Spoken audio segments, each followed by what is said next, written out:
Yo soy magíster en tecnología educativa y medios innovadores para la educación del Tecnológico de Monterrey y la Autónoma de Bucaramanga. En este momento soy también docente investigadora de la CUN. He participado más o menos en 12 años de actividad de investigación y de docencia en múltiples encuentros, múltiples actividades de investigación. Y mi trabajo de las narrativas transmedia inició desde la maestría. Entonces ya van aproximadamente unos 6 años desarrollando proyectos en esta línea y trabajo mucho el tema de la memoria histórica porque lo que vimos, por ejemplo, en la primera conferencia que hablaba acerca de cómo poder potencializar ciertas áreas, sobre todo las industrias culturales creativas, el desarrollo de un producto que nosotros quisimos plantear se enmarca en esa área, pues retomando la novela gráfica. Y la segunda parte que tiene que ver con el documental que vimos acerca de cómo también no dejar que la memoria de nuestra historia se pierda, porque por ahí decían, y es absolutamente cierto, que pueblo que no recuerda su historia está obligado a repetirla. Y eso nos pasa aquí en Colombia muchas veces. Este proyecto fue aprobado este año internamente con Código CUN y se desarrolla un material educativo que voy a proceder a mostrarlo para que ustedes entiendan y explicárselos un poco, para que puedan darse una idea de qué fue exactamente o cómo funciona la idea que se quiso desarrollar. Entonces, pues lógicamente les voy a mostrar una parte que es el impreso, pues este material es físico, pero pues esto me sirve como para dar una idea. Bueno, este material eh, es un material educativo porque es una cartilla que está modulada en 12 unidades y cada unidad muestra el antes, el durante y el después de algo que marcó la historia de nuestro país que se denominó el Bogotazo. El 9 de abril de 1948 en Colombia sucedió podríamos decir, una explosión social y a partir de ahí se generaron una serie de grupos guerrilleros, movimientos políticos y una cantidad de situaciones que yo me atrevería a decir que nos llevan hasta lo que estamos viviendo hoy en día, el Bogotazo.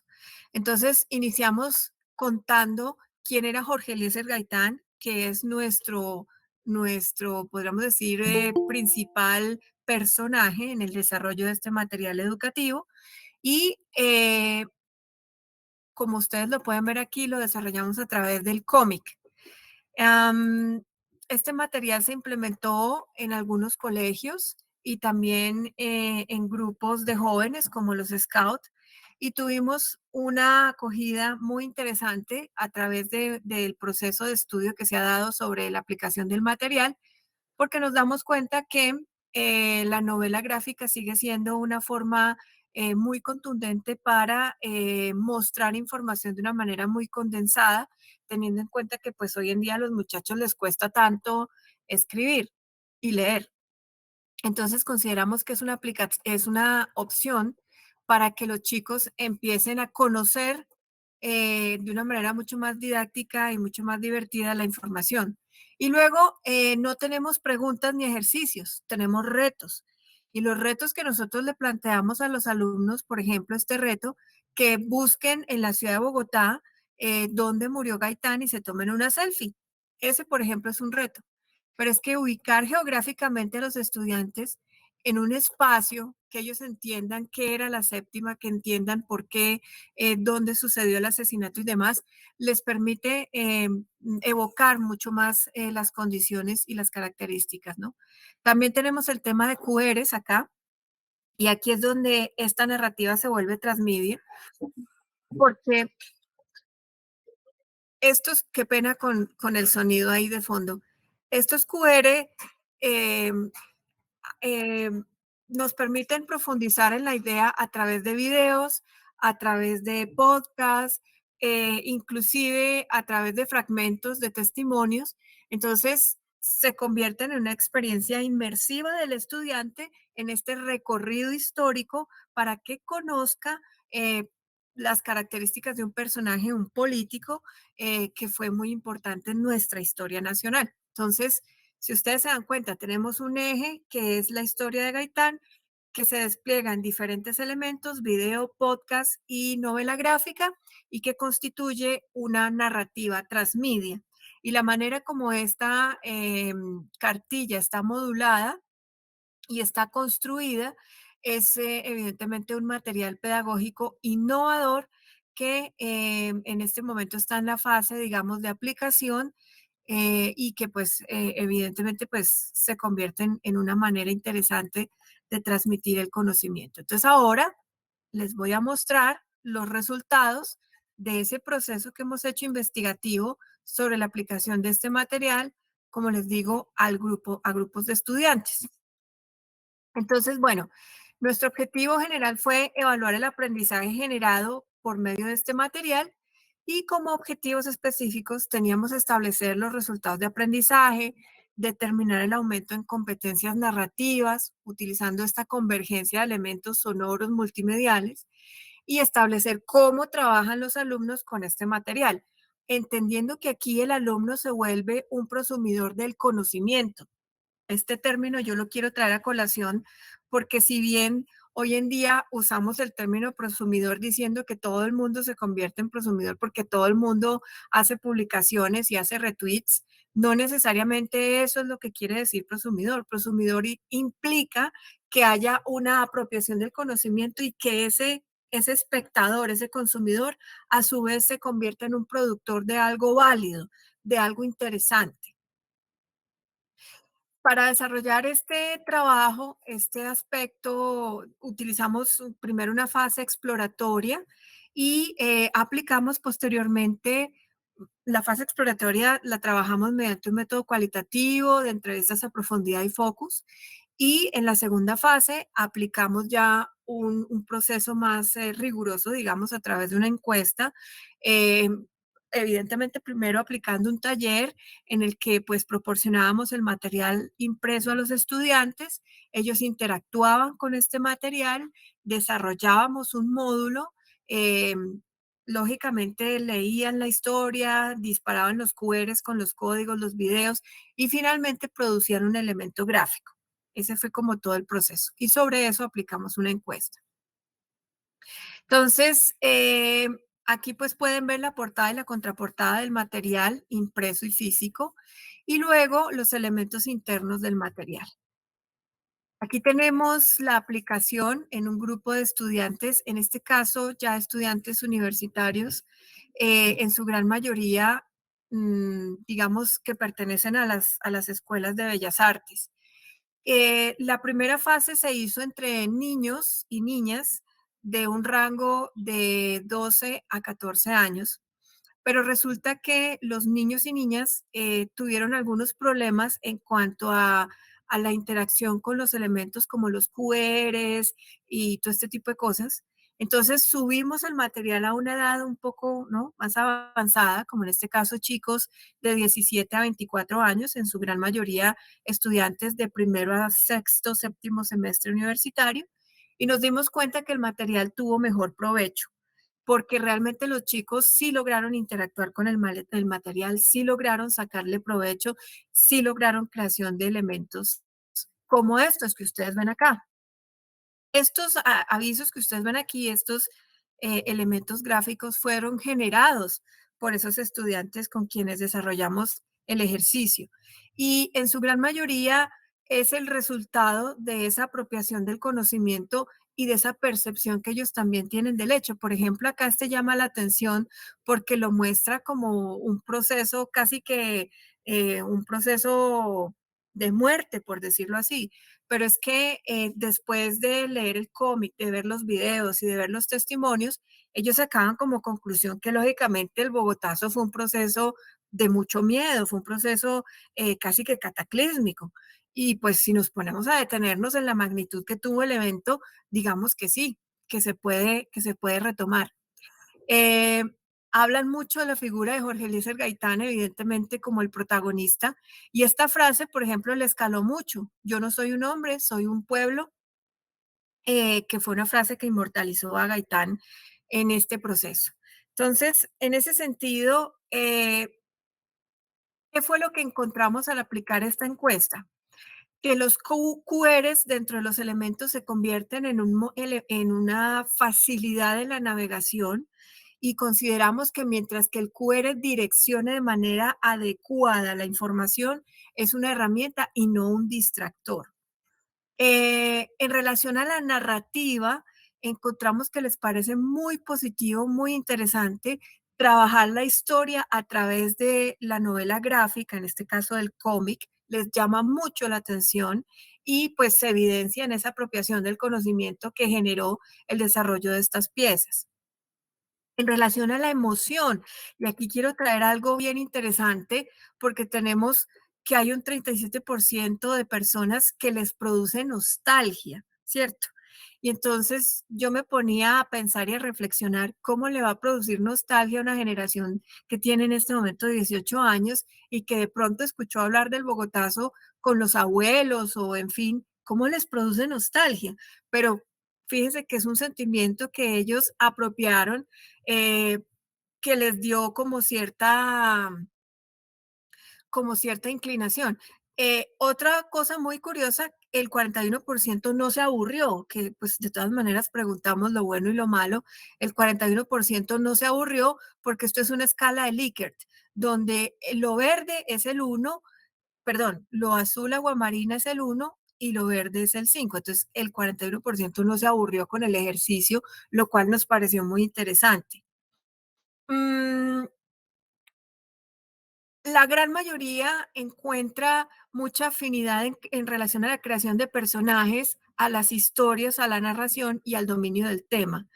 Entonces, fíjese que esto nos evidencia que, por ejemplo, los temas en particular históricos, que siempre han sido como el coco para los estudiantes, a través del manejo de la novela gráfica con todos estos elementos convergentes, puede convertirse en un material supremamente divertido, didáctico y que para ellos es entendible y digerible. Entonces, ¿por qué les llama la atención? Evidentemente, y aquí quiero hacer una claridad, nosotros no quisimos mostrar a Gaitán ni como el héroe ni como el villano, simplemente quisimos contar la historia de una persona que vivió en este país, contar la historia sin llegar a ningún tipo de filiación política, ni de apasionamiento, ni de generación de bandos, ni nada por el estilo. Contar los hechos que sucedieron y pues evidentemente sumarle todo el material, por ejemplo en la RTBC hay un material muy interesante sobre el Bogotazo, algunos elementos de la radiodifusora nacional también. Entonces, simplemente nosotros contamos lo que pasó, sin ningún tipo de apasionamiento. Y esa narración tan sencilla de la vida de una persona, a los chicos les parece muy interesante. Esto es interesante. Los chicos sí cambiaron la percepción del personaje Jorge Eliezer Gaitán, vuelvo y reitero, porque es que nosotros no lo trabajamos con apasionamientos. Y aquí quiero hacer una reflexión un tanto personal después de haber escuchado tantas posturas. Y es que a mí me parece que la narrativa de la historia en este país no puede ser una cosa de bandos, no puede ser de izquierdas ni de derechas. Aquí simplemente debemos contar los hechos y debemos explicar de dónde viene la violencia y por qué viene. Y que eso nos ayude a reflexionar. Pero de cierta manera debemos tener un manejo muy respetuoso y muy claro de cómo contamos la historia de nuestro país, que entre otras cosas es una historia bastante convulsionada, porque ningún otro país en Latinoamérica lleva más de 50 años, 60 años, yo casi que me atrevo que a decir que 100, de conflictos históricos que han sido, se han sucedido en el tiempo. Entonces es muy curioso porque nos acostumbramos a vivir en una guerra que no es una guerra total, sino que es una guerra solapada, pero ahí vivimos, ahí convivimos con ese fenómeno. Finalmente, dentro de las conclusiones, encontramos que la innovación asociada al diseño, la lectura, la hipertextualidad y las redes sociales es algo muy bien o muy apreciado por los estudiantes. Después entendemos que el aprendizaje desde el punto de vista educativo, de expansión, y convertir a los hechos en personajes, en contar las historias de estos personajes, también es un activo del material y es una forma no solamente de que los alumnos expandan su conocimiento a través de la hipertextualidad y la conectividad con otros recursos, sino que además se convierte en una forma de generar un vehículo de reflexión, ¿no? Finalmente, el estudiante, que es un prosumidor, porque se genera una inmersión en el contenido. No es simplemente decirle, oiga, hágame una cosa porque, pues, a ver, se lo vamos a calificar de 1 a 5. Es que yo tengo un reto. El estudiante lo asume como un reto. Y ese reto lo podemos evidentemente calificar a través de las rúbricas, pero es que al ser reto, casi que al final a mí no me interesa la nota, me interesa es cumplir el reto. Entonces, es una manera distinta de ver la calificación.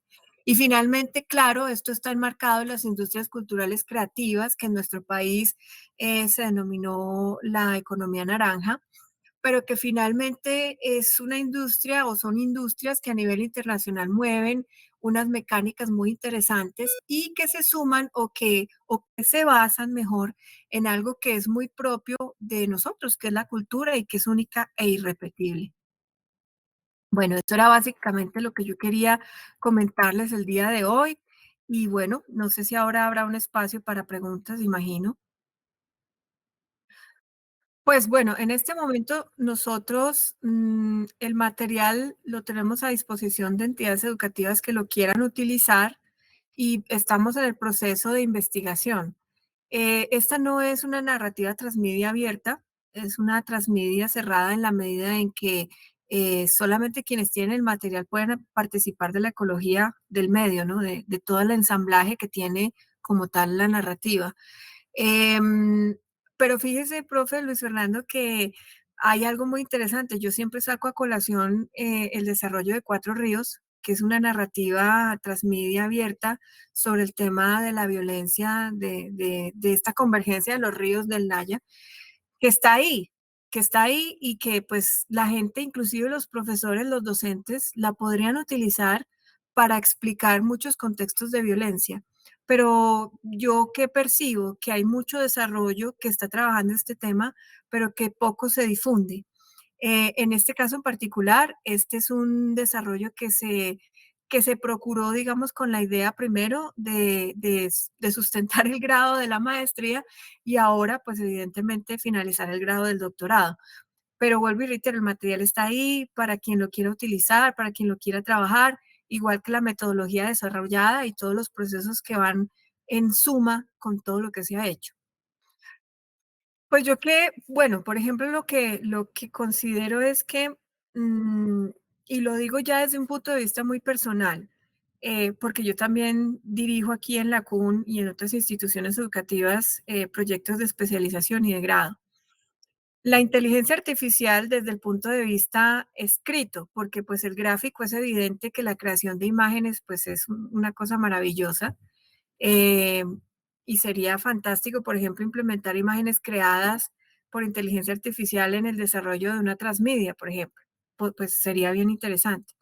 Pero desde el punto de vista escrito, desde el punto de vista de generación de contenidos, yo siento y lo he visto por experiencia que esto, voy a utilizar una palabra un poco dura, pero creo que es al lugar, esto puede castrar eh, la creatividad y la inteligencia porque los muchachos se acostumbran es a usarla. O sea, que la inteligencia artificial me dé la respuesta, que la inteligencia artificial me dé la idea, que la inteligencia artificial escriba. Entonces yo a veces digo, hombre, esto puede generar, pues desde el punto de vista escrito, ¿no? No estoy hablando desde el punto de vista gráfico, desde el punto de vista escrito, hemos detectado que hay muchos documentos que se entregan y que el 60% están escritos es por la inteligencia artificial. Entonces yo les digo, oiga muchachos, ¿a quién le pongo el 5? ¿A la inteligencia artificial o a usted? Pues porque si las conclusiones me las da la inteligencia artificial, yo pues ¿para qué? ¿Para qué seguimos en la discusión? Es lo que opina una máquina. Entonces en ese sentido, yo sí considero que puede ser útil la inteligencia artificial como un proceso de generación, digamos, básico, como un asistente, si lo queremos así, de búsqueda de información, mucho más allá de los, los, eh, los catálogos que hay y las bibliotecas digitales. Pero el peligro es que la gente ya no piense, sino que piense en la inteligencia artificial. Entonces ahí sí es muy complicado. Bueno, sí, gracias. No, lo que pasa es que hubo una protesta bastante grande en Estados Unidos por una gran, o sea, yo tengo una maestría, así como el profesor Luis Fernando, en creación de escritura creativa y guiones audiovisuales. Y efectivamente, o sea, yo estoy haciendo precisamente un taller de inteligencia artificial, un taller certificado, y ya lo he hecho durante muchos años, y me doy cuenta de que, lo que le estaba diciendo al principio, había una marcha bastante inmensa de libretistas en Estados Unidos, era por lo mismo, que ya están reemplazando supuestamente las ideas creativas, ¿sí? Pero es que la creatividad no lo hace la inteligencia artificial porque nosotros somos la que creamos. Lo que pasa es que nosotros, por fruto de nuestra experiencia, es que generamos nuestras ideas y organizamos todo a partir de esas historias. Entonces, en estos días podemos tener muchas historias paralelas, simultáneas, de manera metafórica, ¿sí? De todo tipo, y hasta qué punto es la creatividad, la inteligencia artificial si no le dispone esas herramientas, sino a lo que hoy es que finalmente generar un estilo propio y esa estética que generan esas tendencias. ¿Qué es lo que no ha visto hasta el momento la inteligencia artificial? ¿Será que ya lo conoce todo? De pronto sí, pero hasta qué punto nuestra capacidad creativa e imaginativa pueda tener como esa trascendencia en nuestras historias. En cuanto a las imágenes, lo mismo, o sea, digamos que en el proceso de la realización, la preproducción, producción y postproducción, en la producción prácticamente en el rodaje todavía está muy lejos, porque ya es un trabajo de campo, un proceso ya netamente que materializa todo el proceso y eso tampoco lo hacen las herramientas. Entonces, por ejemplo, yo les digo a esta gente, ChatGPT o a las otras que son muy similares, créame unos planos sobre una propaganda de 2 minutos sobre este tema, y claro, me crea todo, y listo, yo simplemente voy allá y empiezo a generar los planos con mi cámara, con mi celular, lo que sea, y ya la inteligencia artificial ya lo hace con lo que está enlazado desde el principio. Entonces, ¿cuál fue la historia que yo creé? Simplemente agregando elementos que no existían dentro de la base de datos de los sistemas de Internet. ¿Sí? Entonces, es como mi parecer y creo que nos toca como acondicionarnos a estas nuevas tendencias que se están generando porque desafortunadamente en las últimas décadas nos hemos vuelto muy perezosos, ¿sí? De manera creativa. Fíjense con la música lo que está pasando, o sea, estamos escuchando sonidos muy repetitivos, ¿sí? Lo mismo pasa con las historias audiovisuales, con la parte gráfica, con las historias también son muy repetitivas. Entonces, ¿qué es? El ser humano se está volviendo muy perezoso en su capacidad creativa e imaginativa. No, pues agradecerles, agradecerle a la CUN, agradecerle a todos por su asistencia y muy feliz de estar en este espacio. Muchas gracias, profesor Luis Fernando.